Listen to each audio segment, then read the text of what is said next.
तो स्वागत है दोस्तों एक बार फिर से आप सभी के आपके अपने प्यारे से यूट्यूब चैनल एफएमएससी ग्रुप डिस्कशन में।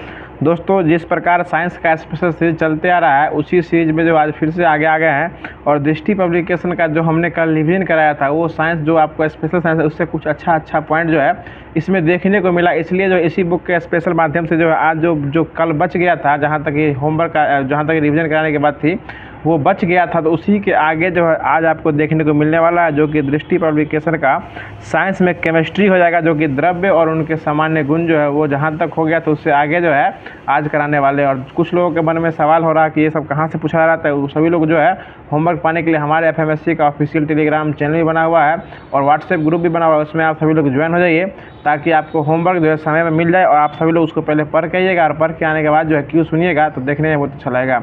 हालांकि कुछ ऐसे लोगों का कमेंट भी आता है कि मतलब इस सबसे कुछ होने वाला नहीं है, लेकिन होना या न होना और की बात है, लेकिन आप मेहनत भी न करें तो गलत बात है। इसलिए आपको हर क्षेत्र में मेहनत करना है जहां तक आपका संभव हो और हर संभव प्रयास जो है आपके सामने एफएमएससी ग्रुप डिस्कशन के माध्यम से हम दिखाने वाले हैं। तो वीडियो के अंत तक बने रहिएगा, क्योंकि जो भी लोग चैनल को सब्सक्राइब नहीं किए हैं चैनल को सब्सक्राइब कर लीजिए और नोटिफिकेशन बेल कॉल पे सेट कर लीजिएगा ताकि हम लोग का ज़्यादा जितना भी मेहनत से डाला गया वीडियो रहता है वो सबसे पहले आप तक पहुँच जाए और सभी लोग जो है उसका समुचित लाभ जो है वो ले सकते हैं। तो स्टार्ट करते हैं इससे। जहाँ तक हो गया था कल हमने बता दिया था कि किस में क्या क्या होता है, जमना वमना इसे हो गया, तो इसके आगे बढ़ते हैं। तो बताइएगा कि द्रव से ठोस में बदलना क्या कहलाता है, ये जमना कहलाएगा। द्रव से ठोस में जाएगा, द्रव से गैस नहीं, द्रव से ठोस में जाएगा तो क्या हो जाएगा, जमना हो जाएगा। अब गैस से द्रव में हो जाएगा ना तब हो जाएगा संघनन, समझे। गैस से द्रव में आ जाएगा तो संघनन और द्रव से ठोस में जाएगा तो जमना हो जाएगा, ठीक है ना। चलिए बताइएगा ठोस से गैस हो जाएगा तो ऊर्ध्वपातन, ठोस से गैस हो जाएगा तो ऊर्ध्वपातन और गैस से ठोस में हो गया तो ऊर्ध्वपातन का उत्क्रमण जो यानी उल्टा जो है वो उत्क्रमण हो जाएगा। यहाँ तक हम बता दिए थे। चलिए आगे बता दीजिएगा क्वेश्चन है कि जिस तापमान पर ठोस पदार्थ जो है पिघलकर द्रव्य बन जाता है वह उसका क्या कहलाता है, गलनांक कहलाता है। और गलनांक बिंदु को ही अंग्रेजी में कहते हैं मेल्टिंग पॉइंट। मेल्टिंग पॉइंट जो है गलनांक बिंदु कहते हैं और क्वथनांक बिंदु को बॉइलिंग पॉइंट कहा जाता है। क्वथनांक मतलब खौलाना होता है यानी बॉइलिंग पॉइंट और गलना हो जाएगा मेल्टिंग पॉइंट हो जाएगा, ठीक है ना। और द्रव से ठोस में जाएंगे तो गलन हो जाएगा, ठीक है ना, सॉरी जमना हो जाएगा। चलिए आगे बता दीजिएगा क्वेश्चन हो जाएगा कि वायुमंडलीय दाब पर वह तापमान जिस पर द्रव उबलने लगता है उससे उसका क्या कहते हैं, बॉइलिंग पॉइंट यानी कि क्वथनांक बिंदु जो है कहा। देखिए गलनांक क्वथनांक में कन्फ्यूजन मत रखा कीजिए अब, क्योंकि अब जो है इस सब का कन्फ्यूजन का समय नहीं रहा। गलना वो हो जाता है जिस पे कोई पदार्थ गल जाती है और आपको खोलना वही क्वथनांक वो होता है जिस पे कोई पदार्थ जो है वो खोलने लगती है, उबलने लगती है। और जल के लिए जो है डिग्री सेल्सियस में बॉइलिंग पॉइंट कितना हो जाएगा, 100 डिग्री सेल्सियस और केल्विन में बात कीजिएगा तो 373 और डिग्री सेल्सियस से केल्विन में जाने के लिए 273 ऐड कर देते हैं और फिर वापस आने के लिए केल्विन से डिग्री सेल्सियस आने के लिए माइनस उसमें जोड़ दीजिए, -273 ऐड कीजिए या बाकी पदार्थों बाकी संख्या में से 273 घटा दीजिए, वही आपका आंसर आ जाएगा। चलिए आगे बता दीजिए, अगला क्वेश्चन हो जाएगा कि एलपीजी सिलेंडर में पेट्रोलियम गैस को जो है ना अत्यधिक जो किस पे भरा जाता है, अत्यधिक दाब पर भरा जाता है, अत्यधिक दाब पर भरा जाता है और जो उसमें जो रहता है वो संपीड़ित जो रहता है वो किस अवस्था में रहती है एलपीजी में गैस, द्रव। ये मत समझिए कि एलपीजी गैस है उसमें गैसीय अवस्था में रहता है। जो सिलेंडर अपने लोग यूज करते हैं, आप यूज करते हैं ना, सिलेंडर जो यूज करते हैं उसमें कौन सा अवस्था रहता है, वो द्रव अवस्था में रहता है। कभी हिला के देखिएगा थोड़ा पानी का जो है अंदर में अनुमान लगते रहेगा, ठीक है ना। और उसमें मुख्य रूप से क्या भरा रहता है, ब्यूटेन रहता है, मुख्य रूप से रहेगा तो ब्यूटेन और इससे प्रोपेन और ब्यूटेन दोनों का जो है मिश्रण रहता है। जैसे मुख्य रूप लग जाएगा तो क्या हो जाएगा रमेश बाबू, ब्यूटेन हो जाएगा, कोई दिक्कत। चलिए और उसमें मिथाइल मरकैप्टन मिला दिया था ताकि गंध जो है वो पता चले कि जहाँ से रिसाव हो रहा है, ताकि गंध के लिए जिसमें जो है मिथाइल मरकैप्टन जो है वो मिला दिया जाता है। चलिए आगे बता दीजिए, अगला क्वेश्चन हो जाएगा कि ठोस कार्बन डाइऑक्साइड को ही क्या कहा जाता है, शुष्क बर्फ या सूखा बर्फ या ड्राई आइस कहा जाता है। ठोस कार्बन डाइऑक्साइड क्या कहते हैं, शुष्क बर्फ जो है वह कहा जाता है। चलिए आगे बता दीजिए, अगला क्वेश्चन हो जाएगा कि प्लाज्मा जो है पृथ्वी पर द्रव्य की समान अवस्था नहीं है, परंतु सामान्य संभावना है कि ब्रह्मांड में सर्वाधिक सामान्य पदार्थ की अवस्था प्लाज्मा ही रहती है। यानी प्लाज्मा जो है यह पदार्थ की कैसी अवस्था है, चौथी अवस्था है। पांचवी अवस्था हो जाएगी ना तो वो बोस आइंस्टाइन कंडेंसेट हो जाएगा। चलिए आगे बता दीजिए, अगला क्वेश्चन हो जाएगा कि बोस आइंस्टाइन कंडेंसेट जो है ना इसी को शॉर्टकट में BEC भी कहा जाता है, ठीक है ना। यानी BEC अवस्था जो है यह इसकी पदार्थ की पांचवी अवस्था जो है किस किस वैज्ञानिक के द्वारा खोजा गया था? ये सत्येंद्र नाथ बोस के द्वारा खोजा गया था। सत्येंद्र नाथ बोस के द्वारा ये खोजा गया था और इस अवस्था के नाम क्या दे दिया गया था? बोस्ट आइंस्टाइन कंडेंसेट कर दिया गया था और इसकी खोज 1920 में किया गया था। ठीक है ना। चलिए अगला क्वेश्चन बता दीजिएगा। अगला क्वेश्चन हो जाएगा जो अब आता है पदार्थ का वर्गीकरण। तो पदार्थ को वर्गीकरण के हिसाब से मैटर को जो है ना दो भागों में बांटा गया है। पहला शुद्ध पदार्थ और दूसरा मिश्रण में बांटा गया है। पहला शुद्ध पदार्थ और दूसरा मिश्रण में जाएगा। मिश्रण में आ जाएगा आपको समांगी मिश्रण और विसमांगी मिश्रण, और शुद्ध पदार्थ में जाएगा आपका तत्व और यौगिक। और सेट में क्वेश्चन भी दिया गया था कि अधिकांश पदार्थ मुख्य रूप से क्या होते हैं? शुद्ध पदार्थ होते हैं। शुद्ध पदार्थ के ही अंदर आ जाएगा तत्व और यौगिक जो है वो आ जाएगा। ठीक है ना। और उसके बाद तत्व में आ जाएगा आपको क्या क्या? धातु, अधातु और उपधातु आ जाएगा। और यौगिक में आ जाएगा कार्बनिक यौगिक और अकार्बनिक यौगिक। देखिए फिर से समझ लीजिए रमेश बाबू, अधिकांश पदार्थ को कितने भागों में बांटा गया है? दो भागों में। कौन कौन? शुद्ध पदार्थ और मिश्रण में। शुद्ध पदार्थ और मिश्रण में। मिश्रण में हो जाएगा आपको समांगी मिश्रण और विसमांगी मिश्रण, और आपको जो शुद्ध पदार्थ हो जाएगा वो आ जाएगा आपको तत्व और यौगिक में। तत्व और यौगिक में। फिर आगे चल के तत्व को अभी तीन भागों में बांटा गया है। पहला हो जाएगा धातु, उपधातु और अधातु, वही ना, धातु, अधातु और उपधातु। और यौगिक में आ जाएगा कार्बनिक यौगिक और अकार्बनिक यौगिक। देखिए क्वेश्चन आपसे सीधा हिसाब में पूछेगा कि वैज्ञानिक के हिसाब से सभी पदार्थ कौन से होते हैं? शुद्ध पदार्थ, अशुद्ध पदार्थ या मिश्रण होते हैं। तो मुख्य रूप से क्या होंगे? शुद्ध पदार्थ होंगे, क्योंकि शुद्ध पदार्थ जो है ये आपको एनसीईआरटी का या एनसीईआरटी का जो है ना 9th क्लास का बुक पढ़िएगा, इसमें स्पेशल रूप से लिखा हुआ है कि वैज्ञानिक के मतों के अनुसार अधिकांश पदार्थ जो है वो शुद्ध पदार्थ होते हैं। और शुद्ध ही जो है आगे चल के तत्व और यौगिक में टूटता है। तत्व जो है धातु, अधातु और उपधातु में टूटता है। उसके बाद यौगिक जो है कार्बनिक और अकार्बनिक में टूटता है। कोई दिक्कत है रमेश जी?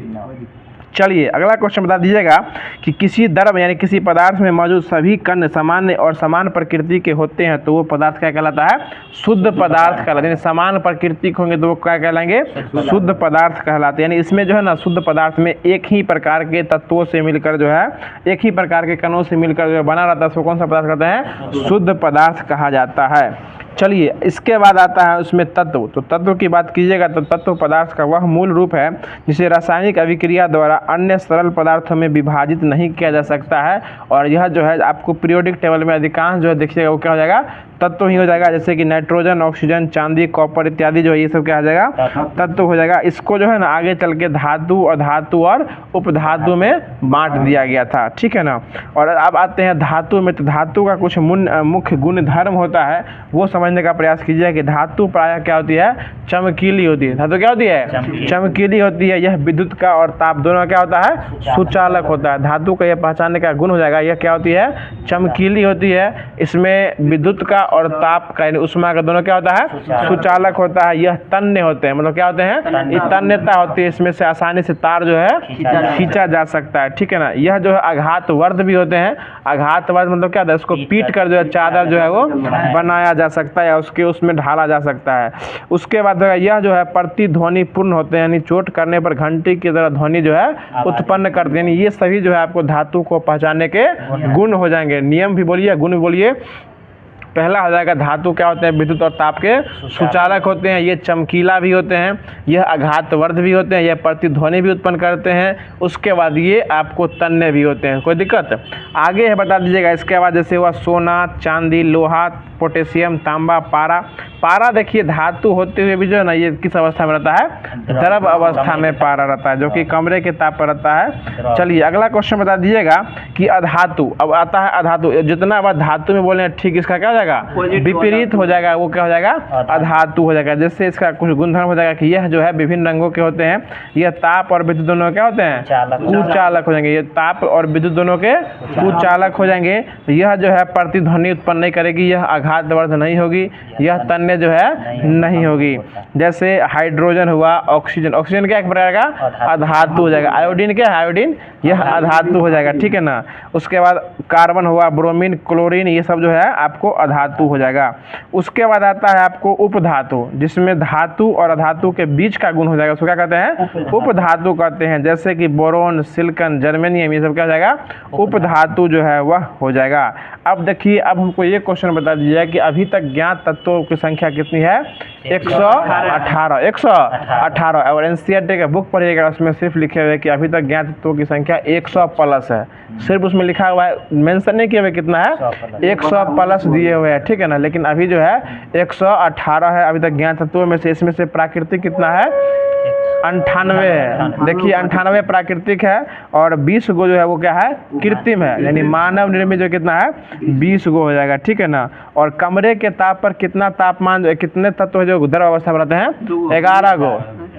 कमरे के तापमान पर जो 11 गो जो रहते हैं वो गैसीय अवस्था में रहते हैं। जैसे इसमें 11 गो तत्व जो है कमरे के तापमान पर गैसीय अवस्था में रहते हैं, और वहीं 2 गो तत्व जो है वो वो क्या रहते हैं, द्रव अवस्था में रहते हैं। इसमें एगो ब्रोमीन हो जाएगा, एगो पारा। देखिए 11 गो तत्व जो है वो गैसीय अवस्था में रहता है, और 2 गो जो हो जाएगा तो वो हाइड्रो क्या कहते हैं, ब्रोमीन और पारा जो है ये आपको जो है, हाँ, पारा और ब्रोमीन दोनों जो है द्रव अवस्था में होते हैं।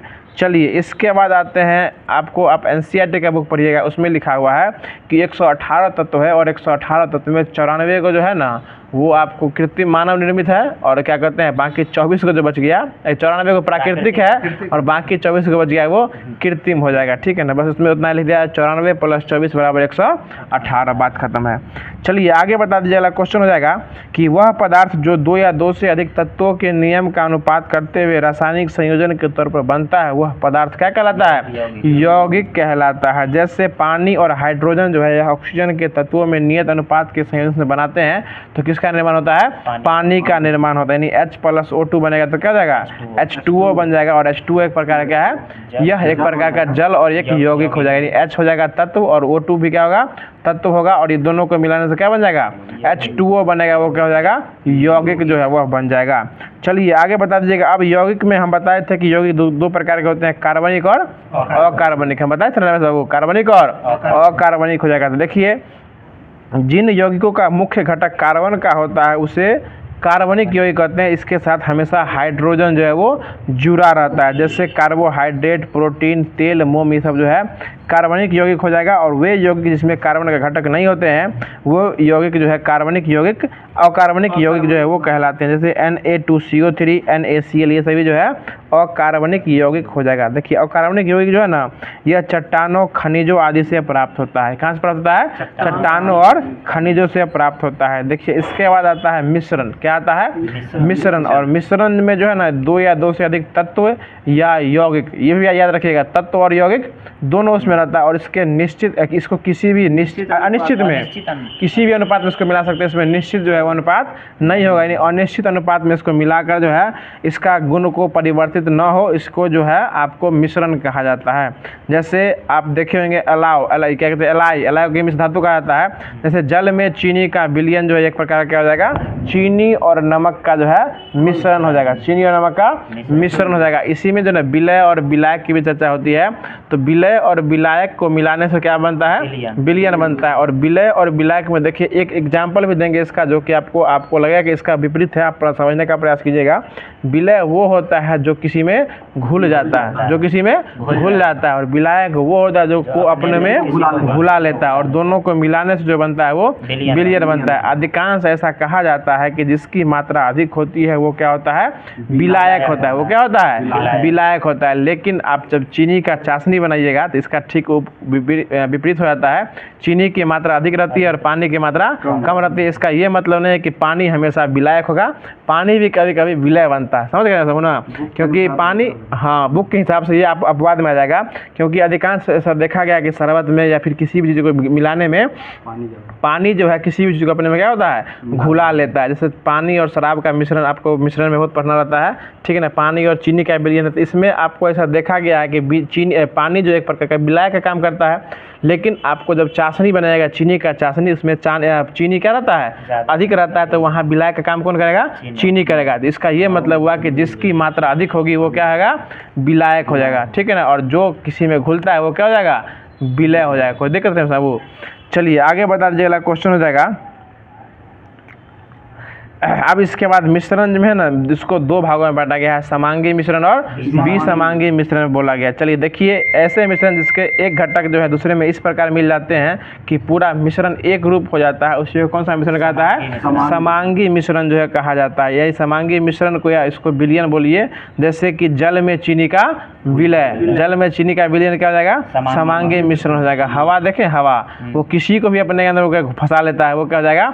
समांगी मिश्रण हो जाएगा। और इसका ठीक विसमांगी हो जाएगा, जो कि ठीक से जो है नहीं मिल पाता। जैसे पानी और बालू का मिश्रण है ना, पानी और कुछ पानी और तेल का मिश्रण हो जाएगा, जल में बालू का घोल हो जाएगा, जल में तेल का मिश्रण, ये सभी जो है विसमांगी मिश्रण हो जाएगा। जैसे नमक और चीनी का मिश्रण, ये क्या हो जाएगा?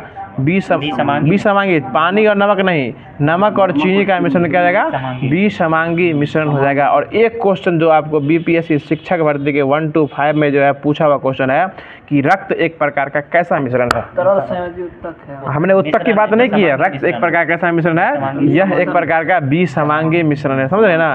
रक्त कैसा मिश्रण है? सब विसमांगी मिश्रण हो जाएगा, ठीक है ना? हाँ, दूध भी हो जाएगा, इसमें प्रोटीन भी रहता है, कैल्शियम भी रहता है, बहुत कुछ रहता है इसमें। चलिए अगला क्वेश्चन बता दीजिएगा, जो कि विलयन जो है, इसको दो या दो से अधिक समांगी पदार्थों का मिश्रण के लिए जो है जिसका निर्माण होता है उसी को विलयन जो है यह कहा जाता है। विलयन जो है यह आपको मिश्र धातु का भी हो सकता है, ठोस का भी हो सकता है, गैस का भी हो सकता है, और जल का भी विलयन हो सकता है। देखिए, गैसों का विलयन हो जाएगा तो गैसीय विलयन हो जाएगा, ठोसों का विलयन हो जाएगा तो ठोस विलयन हो जाएगा। जैसे मिश्र धातु देखें ना, इसमें दो से अधिक पदार्थों को मिला देते हैं तो वो ठोसीय विलयन कहलाता है। इसका ये मतलब है कि विलयन हमेशा पानी का ही होगा। विलयन जो है वो आपको ठोस का भी हो सकता है, द्रव का भी हो सकता है, और गैस का भी विलयन जो है हो सकता है। अब आते हैं मिश्र धातु में, तो बता दीजिएगा कि इसके बाद जो भी वही बात बोले हैं कि जो विलयन जो है दो से मिल के बनाता है, विलय और विलायक से, तो वही इसमें दिया गया है। आगे है एक फार्मूला है जो कि पूछा हुआ है। इसमें जो है ना आपको अधिकांश जो एनसीईआरटी बेस्ट जो है आपको टॉपिक उठा के दिया हुआ है। आप एनसीईआरटी का बुक पढ़िए या इसको पढ़िए, बाद जो है आपको वही क्लियर होने वाला है। तो इसमें देखिए विलायक, इसमें तो हो ही गया। बता दीजिएगा विलयन की सांद्रता वाला फार्मूला क्या होता है? ठीक है, नहीं वो आपको विलयन की मात्रा गुने 100। हाँ, विलय की मात्रा बटे विलयन की मात्रा गुने 100। इसको एक और फार्मूला होता है, विलय की मात्रा बटे विलयन की मात्रा, ऐसा मात्रा विलायक की मात्रा गुने 100। विलायक की मात्रा भी हो जाएगा, या विलयन की मात्रा है गुने 100, परसेंटेज निकालने के लिए गुने 100 हो जाएगा। चलिए आगे बता दीजिएगा कि दो विलयन की तुलना में जिस विलयन में विलय ज़्यादा हो उसे कौन सा विलयन कहते हैं? सांद्र विलयन कहते हैं। जिसमें विलय की मात्रा ज़्यादा हो जाएगा कौन सा विलयन हो जाएगा? सांद्र विलयन हो जाएगा। और जिसमें विलय कम हो उसको कौन सा विलयन कहते हैं? तनु विलयन कहते हैं, ठीक है ना? जिस प्रकार तनु हाइड्रोक्लोरिक अम्ल सुनते होइएगा, ठीक है ना? सांद्र सल्फ्यूरिक अम्ल सुनते होइएगा, उसमें विलय की मात्रा जिसमें ज़्यादा हो जाएगी वो क्या हो जाएगा? सांद्र हो जाएगा। वो क्या हो जाएगा? सांद्र हो जाएगा। और जिसमें विलय की मात्रा कम हो जाएगी वो तनु रहेगा। उसको कम है उसलिए तनु लगेगा वो।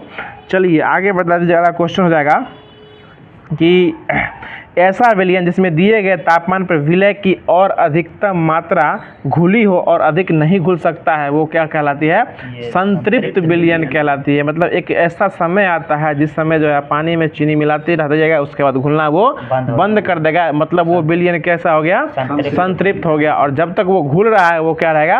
असंतृप्त विलयन रहेगा। समझ रहे हैं ना? मतलब जब तक आप खा सकते हैं तब तक आप असंतृप्त है, और जब खाया हुआ आपका हो गया उसके बाद आपके सामने कुछ भी रख दे आप उसको सूंघ भी नहीं सकते, तो वो क्या हो जाएगा?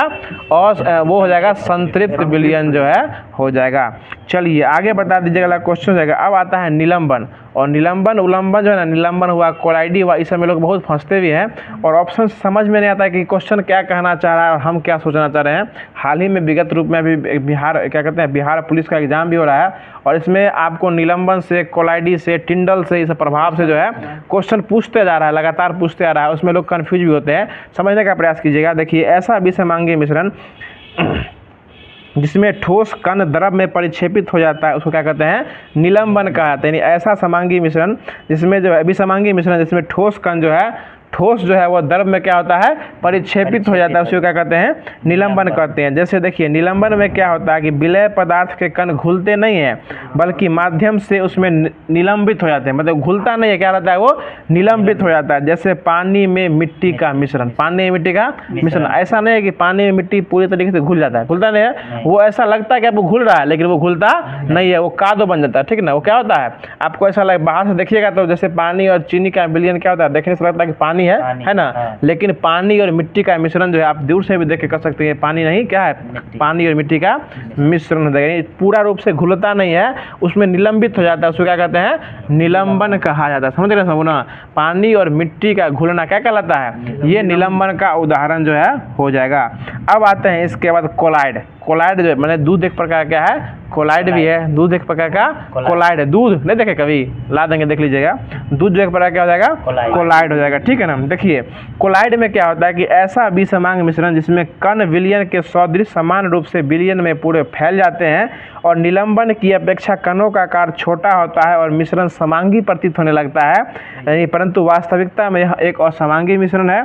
इसी को कोलाइडिक विलयन कहा जाता है। यानी दूध भी एक प्रकार का है, कोलाइड है। और कोलाइड जो है ना, यह कोलाइड जो है, हाँ पायस भी है, कोलाइड जो है, कोलाइड यह आपको समांगी है या असमांगी है, यह असमांगी है। कोलाइडी क्या हो जाएगा, यह भी एक प्रकार का असमांग ही हो जाएगा। देखिए कोलाइड में क्या होता है कि इसमें जो है ना विलयन के कण सदृश समान रूप से विलयन में पूरा फैल जाते हैं और निलंबन के अपेक्षा कणों का आकार इसमें छोटा होता है, इसलिए वो समांग न होकर असमांग होते हैं। और दूध भी एक प्रकार का क्या है, असमांगी और असमांगी मिश्रण हो जाएगा और जो है एक प्रकार का कोलाइड हो जाएगा दूध, ठीक है ना।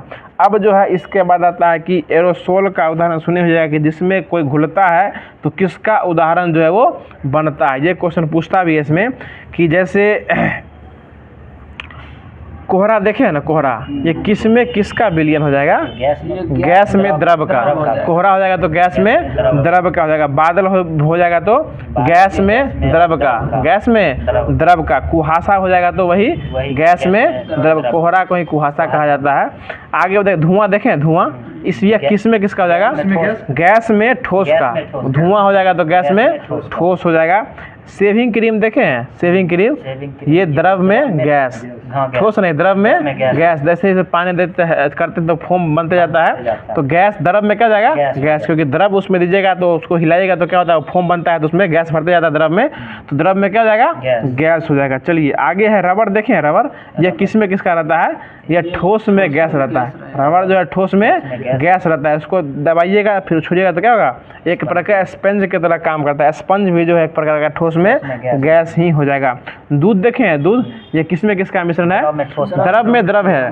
दूध जो है द्रव में द्रव ही होगा, यह दही नहीं दूध बोल रहे हैं, यह द्रव में द्रव हो जाएगा। पनीर देखें, पनीर ये हो जाएगा तो आपको ठोस में द्रव हो जाएगा। ठोस में द्रव होगा, समझिए ठीक से। द्रव पनीर है ना, ठोस में द्रव। पनीर लेके आइएगा, उसको थोड़ा सा चापिएगा, उसमें पानी जो है बाहर निकलते रहता है, इसमें ये क्या हो जाएगा, ठोस में द्रव हो जाएगा, ठीक है ना।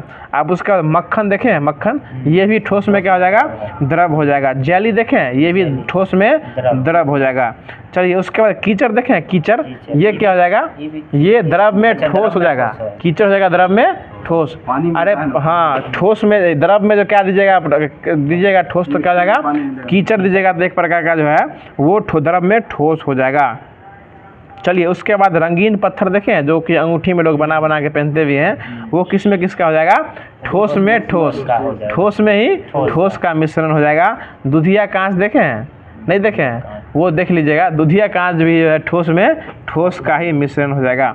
अब इसके बाद आता है, हाँ ठोस में ठोस, जितना भी एलाय है सब क्या हो जाएगा, ठोस में ठोस हो जाएगा। जिस प्रकार तांबा हो गया, पीतल और दस्ता का, तो वो भी क्या हो जाएगा, ठोस में ठोस ही हो जाएगा। देखिए अब इसको आप नॉर्मल अपने दैनिक जीवन से ले लीजिएगा, उसको उदाहरण दे दीजिएगा, बाकी अपने समझ सकते। जिस प्रकार ऊर्जा का रूपांतरण जो होता है विद्युत ऊर्जा से यांत्रिक ऊर्जा में कन्वर्ट करता है पंखा विद्युत ऊर्जा से यांत्रिक ऊर्जा में हो जाएगा, आपको पंखा हो जाएगा। तो ये सभी आप नॉर्मल अपने एग्जाम्पल से समझ सकते हैं उसको।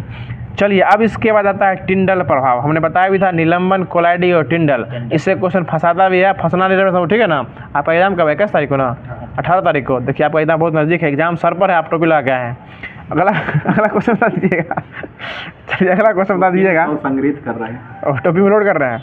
चलिए आगे बता दीजिएगा कि जब प्रकाश किरण किसी कोलाइड या निलंबन से होकर गुजरती है तो परिचित अवस्था में कणों का प्रकीर्णन होता है और इसी प्रकीर्णन के प्रभाव को क्या कहता है? टिंडल प्रभाव कहा जाता है। देखिए टिंडल प्रभाव के कारण ही जो है माध्यम से गुजरते हुए प्रकाश का मार्ग जो है वो दृष्टि गोचर जो है वो होता है, ठीक है ना। देखिए है कि खपरा उपरा घर में जो छिद्र रहता है, छिद्र रह जाता है तो सूरज की रोशनी आती है तो टिंडल प्रभाव की तरह जो काम करती है। देखिए जैसे घने जंगल देखे ना, घने जंगल में सूर्य का किरण जो है वो टिंडल प्रभाव के माध्यम से ही देखा जा सकता है, या फिर कमरे के छोटे से छिद्र के प्रकाश के किरण आने पर जो है यह टिंडल प्रभाव के माध्यम से देखा जाता है, ठीक है ना।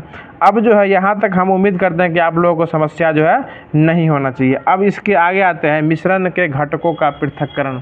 मिश्रण के घटकों का पृथक्करण, देखिए इसमें क्या होता है कि इसमें जो है अपकेंद्रण और अपकेंद्री क्या कहते हैं, अभिकेंद्रण विधि की चर्चा जो है अब आपको होने वाली है। देखिए जैसे जो है जब देखते हो जाएगा कि जब द्रव में मौजूद कण इतने छोटे हो कि छानक पत्र के छिद्रों को पार कर जाए तो इस कणों को छन्नक विधि द्वारा पृथक जो है नहीं किया जा सकता है। जैसे अगर आप आटा से जो चलनी से आटा चालते हैं कभी, अगर उससे भी महीन अगर आटा हो जाए, चलनी के छिद्र से भी महीन आटा हो जाए तो उसको अब चलेगा, उससे उसको चाल जो है नहीं सकते हैं। बल्कि ऐसे मिश्रणों को जब तेज़ी से घुमाया जाता है तो भारी कण नीचे बढ़ जाते हैं और हल्के कण ऊपर रह जाते हैं, इसी को अपकेंद्रण कहा जाता है। यानी इस प्रकार के विधि को जब जो ऐसा लगे कि आपको ये छलनी से नहीं छनाने वाला है, उससे भी महीन हमारा अपने पदार्थ है, तो इसमें क्या कहता है कि मिश्रण को हिला दिया जाता है, हिलाने के बाद अपसादी नीचे बढ़ जाता है, बाकी जो है वो ऊपर रह जाता है। इसी का विधि को जो है अपकेंद्रण जो है कहा जाता है। जैसे जांच के प्रयोगशाला में लोग पेशाब जांच करता है ना, तो मूत्र की जांच करने में अपकेंद्रण विधि का जो है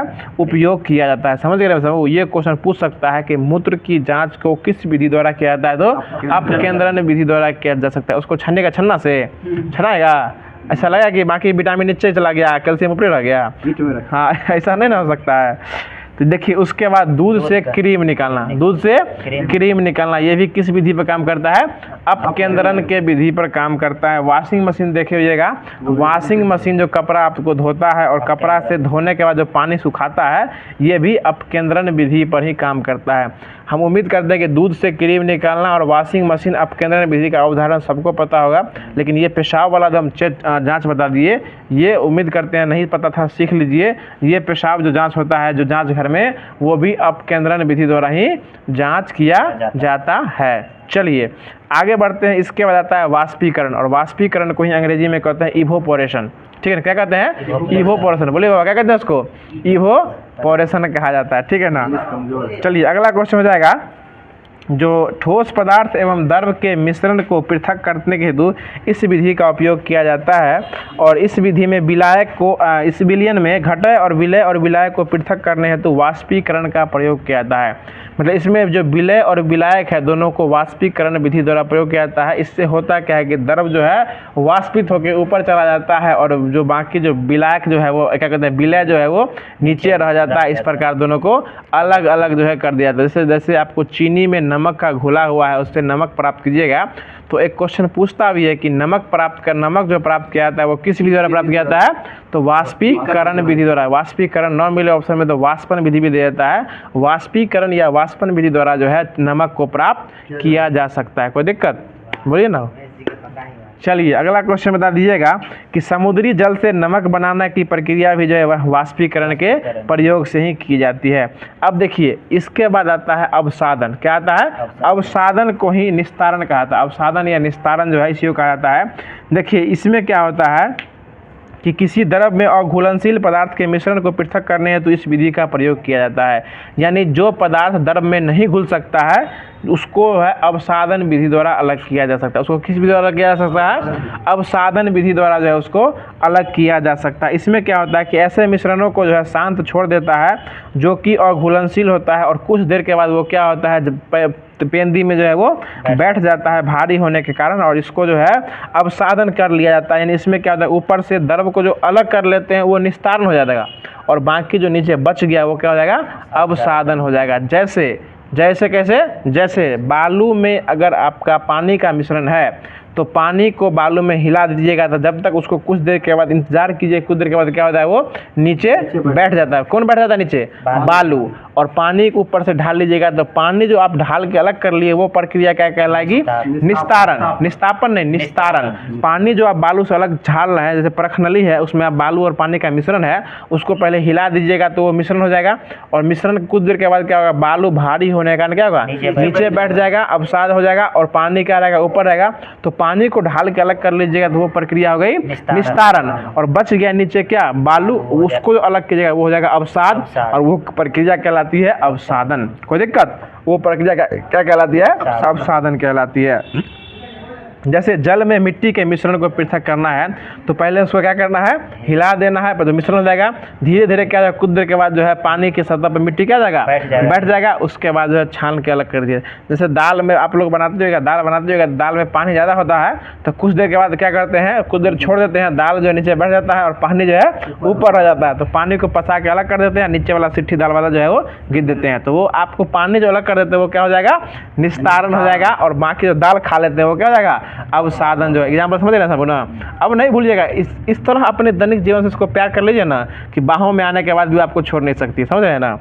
चलिए अब इसके बाद आते हैं, अगला हो जाएगा ऊर्ध्वपातन। क्या हो जाएगा?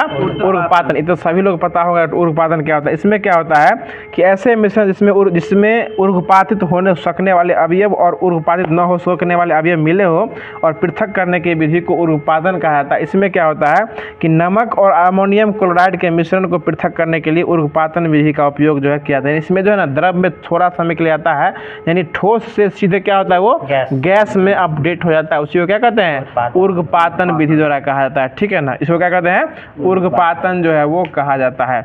चलिए इसके बाद आता है आपको देखिए विपरीत परासरण और परासरण। और ये क्वेश्चन जो है ना, परासरण और विपरीत परासरण, इसको आप हल्के में नहीं लीजिए। ये क्वेश्चन जो है ना 7 तारीख को जो आपको एग्जाम हुआ था बिहार पुलिस का, उससे एक क्वेश्चन इसमें बनता है। और ये पूरा थ्योरी हम आपको बताने का प्रयास कर रहे हैं, समझने का प्रयास आपको करना है। देखिए क्या होता है, परासरण को ऑस्मोसिस कहा जाता है। ठीक है ना। और ये देखिए जब दो भिन्न सांद्रताओं के विलयन एक अर्धपरागम्य झिल्ली से अलग किया जाता है, तो विलायक के अणु जो है झिल्ली को पार कर जाते हैं और विलय वाले विलयन की सांद्रता वाले विलयन को गति करता है। और यह एक स्वतः स्फुट प्रक्रिया है, जिसके कारण अर्धपरागम्य झिल्ली द्वारा अलग किए गए गैसीय विलयनों की सांद्रता के अपरासरण दबाव बना जाते हैं। देखिए इसको सीधा समझ लीजिए कि इसका एक उदाहरण समझ लीजिए कि किशमिश के दाने को जल में रखने पर फूल जाता है। ये किस विधि द्वारा फूलता है, परासरण विधि द्वारा क्या होता है, फूल जाता है। इसमें क्या होता है कि विलय जो होता है वो विलायक को पूरी तरीके से घुला नहीं पाता है, उसके अंदर जाके उसकी आकृति को बढ़ा देता है, उसमें अपना गुण जो है वो दिखा देता है। जैसे बादाम को, छोटा सा बादाम रखिएगा पानी में, सुबह होते होते बड़ा हो जाता है। ठीक है ना। सोयाबीन देखे ना वैसा, वो खाते हुए सस्ता जाता है। अभी सोयाबीन बनाने देखते हुए इतना और छोटा रहता है, लेकिन जैसे उसको पानी में दीजिएगा तो क्या होता है, वो बड़ा, यानी अपने साइज से उसके अंदर वो घुस के अपना विलयन जो है वो पूरा घुला नहीं सकता अपने अंदर। पानी कभी भी उसको अपने अंदर पूरा घुला नहीं सकता, लेकिन उसकी आकृति को अपडेट कर देता है। उसी को क्या कहते हैं, परासरण जो है यह कहा जाता है। ठीक है ना। पानी घुस जाता है, हाँ, उसको अपडेट अपने हिसाब से उसको बदल देता है, वो क्या हो जाएगा, परासरण जो हो जाएगा। देखिए इसके बाद जो है, इसके बाद आता है आपको क्रोमेटोग्राफी। देखिए इसमें क्या होता है कि इस विधि का प्रयोग उन विलय पदार्थों को पृथक करने के लिए किया जाता है जिसमें एक ही प्रकार के विलायक में घुले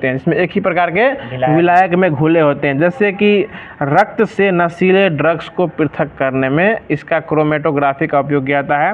डाई में रंगों को पृथक करने में क्रोमेटोग्राफी का उपयोग किया जाता है। ठीक है ना। प्राकृतिक रंगों को, पिगमेंट को पृथक करने में क्रोमेटोग्राफी का उपयोग जो है किया जाता है। इसके बाद आता है आपको आसवन, जो कि आपको कल के क्लास में देखने को मिलने वाला है, क्योंकि सभी कुछ एक ही दिन में समझ पाना आपके संभव नहीं होने वाला है। क्योंकि जो चीज़ अभी बताया गया है उसको आप अगर समझते होंगे पहले से तो बहुत अच्छी बात है, अगर नहीं समझते होंगे तो वीडियो को बार बार सुनिएगा, बार बार देखिएगा। इतना डीपली तोड़ के जो आपको आप खुद से पढ़िएगा तो भी समझ में आने वाला नहीं है। अगर आती है तो बहुत अच्छी बात है, और नहीं आती है तो इसको बार बार सुनिएगा। और हम उम्मीद करते हैं जिसके पास बुक होगा तो वो अपने से पढ़िएगा, उसके बाद दोबारा सुनिएगा, तो वो आपके लिए वीडियो जो है बहुत ही लाभदायक होने वाला। तो फिर मिलते हैं इसके अगले सीरीज में, इसके अगले सेशन के साथ। तब तक के लिए खुश रहिए, मुस्कुराते रहिए। अगर आपने अभी तक हमारे चैनल को सब्सक्राइब नहीं किया है तो चैनल को लाइक कर दीजिए। पहले वीडियो को लाइक करने के साथ साथ चैनल को सब्सक्राइब कर लीजिए और नोटिफिकेशन बेल को ऑल पे सेट कर लीजिएगा, क्योंकि एग्जाम में साइंस जो है हर एग्जाम में आपको इंपॉर्टेंस देने वाला है। या फिर ALP का एग्जाम हो, या फिर अभी साथ में अभी बिहार पुलिस का एग्जाम चल रहा है वो, RPF SI का एग्जाम हो, SSC GD का एग्जाम हो, या फिर आने वाला आपको बिहार दरोगा हो, मतलब किसी भी एग्जाम में आपको साइंस जो है ये आपको पूछता है। मतलब जो चैप्टर भी कराया गया है ये सब NCERT का बेस्ट जो है आपको थ्योरेटिकल बातें भी कराई गई है। उम्मीद करते हैं वीडियो काफ़ी अच्छा लगा होगा। वीडियो अच्छा लगा तो वीडियो को लाइक करके चैनल को सब्सक्राइब कर दीजिएगा। फिर मिलते हैं इसके अगले सीरीज के साथ अगले सीरीज में। तब तक के लिए खुश रहिए, मुस्कुराते रहिए और हमारे चैनल को यूं ही सपोर्ट और प्यार बनाए रखिए। धन्यवाद। जय हिंद, जय भारत।